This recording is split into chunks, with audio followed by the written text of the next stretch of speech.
किया और इन व्रतों के प्रभाव से उसका पति पुनः देवता सुदृश जीवित हो गया उठा।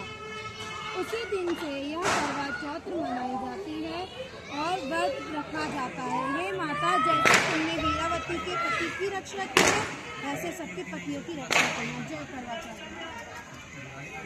स्वास्तिक बना दिए ना अपने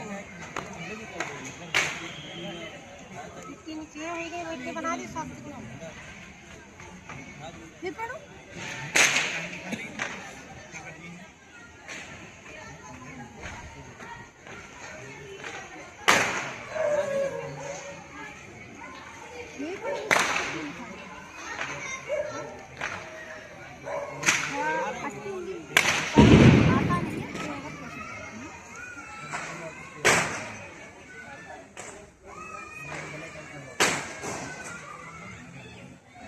वीरावती के वचन हैं जो उन्होंने बोले थे, तो उसको उन्होंने संस्कृत में बोला है। कारक श्री संपूर्ण तयो पूर्ण माधवी व ददामी रतन संयुक्त चीर जीवतु में इति मंत्रण करकावतन दाद जीवतन सत्ते शुभाशयो ध्वज आद्यघता भाए एवं व्रताय कुर्ते नारी सौभाग्य कमाए सौभाग्य पूर्ण पत्रों लाभे सुशक्ति विजय। हिंदी में होता है इसका उच्चारण। सुन क्या रहे थे तुम लोग बैठे हो? तो करवा चौथ कहते हैं। इसमें गणेश जी की पूजा व व्रत सुहागिन स्त्री अपने पति के दीर्घ आयु के लिए करती है। प्राचीन काल में द्विज नामक ब्राह्मण मूर्ति गिर पड़ी। सब भाई देखकर रोने लगे। तब जल से मुंह धुलाकर एक भाई वट के वृक्ष पर चढ़ गया। उसने चलनी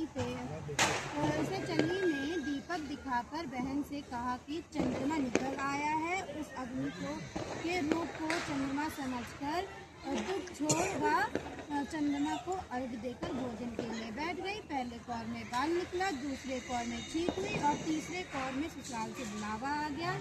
ससुराल में उसने देखा कि उसका पति मूर्छित पड़ा है।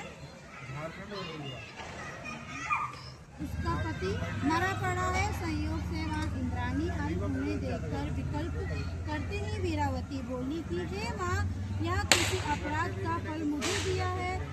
प्रार्थना करते हुए बोली कि मेरे पति को जिंदा कर दो। इंद्राणी ने कहा तुमने करवा चौथ का व्रत बिना चंद्रमा को अर्घ दिए ही कर दिया, या उसी का फल है। अतः अब तुम 12 माह की चौथ के व्रत व करवा चौथ का व्रत को शीघ्र और भक्ति से विधि पूर्ण करो, तब तुम्हारा पति पुनः जीवित उठेगा। इंद्राणी के वचन सुनकर वीरावती ने विधि पूर्वक 12 माह के चौथ और करवा चौथ व्रत को बड़ी भक्तिभाव से किया और इन व्रतों के प्रभाव से उनका पति पुनः जीवित हो उठा। उसी दिन से यह करवा चौथ मनाई जाती है और व्रत रखा जाता है। हे माँ, जैसे तुमने वीरावती के पति की रक्षा की, वैसे सबके पति की रक्षा करनी है।